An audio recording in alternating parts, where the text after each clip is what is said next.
टकराव। टकराव किस हालत में होता है?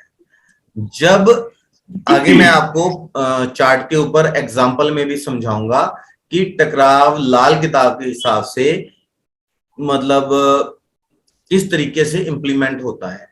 अगर कोई ग्रह इस तरीके से बैठे हों कि एक ग्रह जो है दूसरे से अष्टम जाकर बैठ जाए, ठीक है, तो ये माना जाता है कि जो पहले घरों में ग्रह बैठा है वो अष्टम में बैठे हुए ग्रह को टक्कर मारेगा, मतलब उसके कारक तत्वों को, उसके उस ग्रह को जो है बुरे तरीके से इन्फ्लुएंस करेगा, in a bad manner, malefic influence देगा, चाहे वो मित्र हो चाहे वो शत्रु हो, कोई भी हो।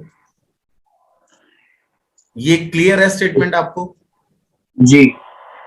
ये हमारी खाली जन्म कुंडली है। अगर कोई ग्रह फर्स्ट हाउस के अंदर बैठा है तो वो अष्टम में बैठे हुए ग्रह को टक्कर मारता हुआ बोला जाएगा, ठीक है। अगर हम बात करें वैदिक ज्योतिष की, तो वैदिक ज्योतिष में भी इस योग, इसको षडाष्टक योग बोलते हैं, 6-8 का संबंध, जो कि अच्छा नहीं माना जाता, ठीक है। आजकल क्या हो रहा है कि हम देखते हैं कि लोग सिर्फ यही देखते हैं कि ये जो ग्रह है इसका मित्र है, अच्छे इफेक्ट देगा, ये इसका शत्रु है, ये अच्छे इफेक्ट देगा। इन चीजों को बहुत ज्यादा नजरअंदाज कर दिया जाता है कि एक ग्रह से दूसरा ग्रह कितने खाने पे बैठा हुआ है तो वो क्या इफेक्ट देगा, ठीक है। मैं आपको एक एग्जांपल देता हूं। अगर मल्टीपल ग्रह एक ही घर में बैठे हों, वैदिक के हिसाब से मैं ये बता रहा हूं, तो वो एक दूसरे को अपोज करते हैं, ठीक है। ये स्ट्रेंज है ना। हाँ। अब इसको हम ऐसे समझ सकते हैं कि एक घर में दो मित्र बैठे हुए हैं, सोफा एक है, थोड़ा सा चलो मतलब खुला डुल्ला सोफा है, तो दोनों अगर उस पर बैठेंगे तो सबसे पहले तो इंसान जो है अपने लिए जगह बनाएगा ना, है ना, दूसरे के बारे में सोचेगा। तुम्हारा पेट भरा होगा तो तुम मित्र के बारे में सोचोगे, मित्र के बारे में तब सोचोगे जब तुम्हें खाना सफिशिएंट है, तुम सेटिस्फाइड हो, फिर उसके बारे में सोचोगे। जब तुम ही भूखे हो तो उसके बारे में तो बाद में सोचोगे ना। तो ये चीजें तो आजकल मतलब विलुप्त हो गई हैं। सिर्फ प्लेसमेंट देखी, ये इसका मित्र है, ये इसका शत्रु है। अब बंदा देखता है कि वो एक फर्स्ट हाउस के अंदर ग्रह बैठा हुआ है, वो एक अष्टम में बैठा हुआ है, दोनों मित्र हैं, ठीक है, लेकिन अब प्रेडिक्शन उल्टी जा रही है, रिजल्ट एक्चुअल जो नेटिव है उसके रिजल्ट वो नहीं मिल रहे हैं, ठीक है। अब एग्जांपल देता हूं कि मान लीजिए मंगल फर्स्ट में बैठा है, सूर्य अष्टम में बैठा है वृश्चिक में। अब दोनों का डिपॉजिटर भी एक है, ठीक है।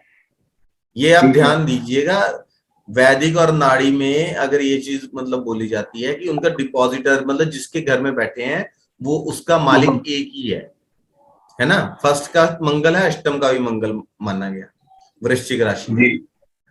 अब दोनों मिले हुए हैं, मतलब दोनों को आप मतलब दोनों का कंबाइंड इफेक्ट करके देखते हैं उसको, लेकिन यहां पे सिस्टम उल्टा हो जाएगा। अब मंगल जो है सूर्य के जो वो हैं, वो उससे मित्रता नहीं करेगा, वो सूर्य को टक्कर मारेगा। टक्कर मारेगा मतलब अभी देसी लैंग्वेज में समझो कि जब दो लोग जा रहे होते हैं, वो एक जाके दूसरे को ऐसे कंधा मार के टकरा जाता है ना।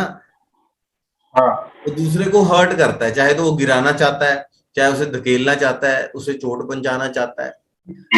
अब वो उससे मित्रता का भाव नहीं रख रहा है, मित्र की तरह बिहेव नहीं कर रहा है, वो टक्कर मार रहा है, लड़ाई झगड़ा कर रहा है, उस ग्रह का बुरा करेगा,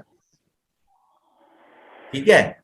अब देखिए, अगर छठे में बैठा है ग्रह तो वो फर्स्ट हाउस में बैठे हुए ग्रह को टक्कर मारेगा, क्योंकि छठे से जो फर्स्ट है वो आठवां पड़ता है। अगर आप गिने देखिए, यहां 7 हो जाते हैं और ये अष्टम, ठीक है। इसी हिसाब से अगर हम देखेंगे, दूसरा नवे को टक्कर मारेगा, मतलब दूसरे में अगर कोई ग्रह बैठा है, कोई नवम में बैठा है, वो उसको टक्कर मारेगा। ठीक है। ठीक है। सप्तम में बैठा हुआ दूसरे को टक्कर मारेगा, ठीक है। और अष्टम में बैठा हुआ तीसरे में बैठे हुए को टक्कर मारेगा। हाँ। थर्ड में बैठा हुआ 10वें को टक्कर मारेगा, ठीक है। हाँ। हम्म, चौथे में बैठा हुआ 11वें को टक्कर मारेगा। हाँ। ठीक है। 9वें में बैठा हुआ चौथे को टक्कर मारेगा। Yes sir. पंचम में बैठा हुआ 12वें को टक्कर मारेगा। ठीक है। 10वें में बैठा हुआ पंचम को टक्कर मारेगा। जी। 11वें में बैठा हुआ छठे को टक्कर मारेगा। जी। देखिए, मैंने विजुअल इफेक्ट से पूरी कोशिश की है कि जितने सरल से सरल वे में जो है कॉन्सेप्ट क्लियर हो जाए, कोई डाउट ना रहे, ठीक है। राइट। राइट। 12वें में बैठा हुआ सप्तम में बैठे हुए ग्रह को टक्कर मारेगा। जी। अगर यहां पे हम एक चीज देखें, यहां ये देखें कि जो हमने दृष्टियां पढ़ी हैं या कुछ भी पहले पढ़ा है, उससे इररिस्पेक्टिव ये बिहेवियर हो रहा है प्लैनेट्स का अपने से 8वें के लिए, ठीक है। हाँ। अभी इसकी इंपॉर्टेंस क्या है, हमें मालूम है कि जो प्लैनेट कहीं भी प्लेस है, वो अपने से 8वें में प्लेस प्लैनेट को बुरा करेगा, उसको टक्कर मारेगा, या उसका मतलब उससे लड़ाई झगड़ा करेगा, या उसके कारक तत्वों को डैमेज करेगा। तो सबसे पहले जब हम बर्थ चार्ट देखते हैं, बर्थ चार्ट में देखिए कि 1-8 का कोई संबंध बन रहा है, कोई ऐसी सिचुएशन है कि वहां 1 अष्टम का संबंध बन रहा हो। फिर उसके बाद आप देखिए कि जो आप वर्षफल बना रहे हैं, ठीक है, उसमें भी ये चीज है किसी ग्रह की, तो उनको उनकी रेमेडी करना भी इंपॉर्टेंट है, जरूरी।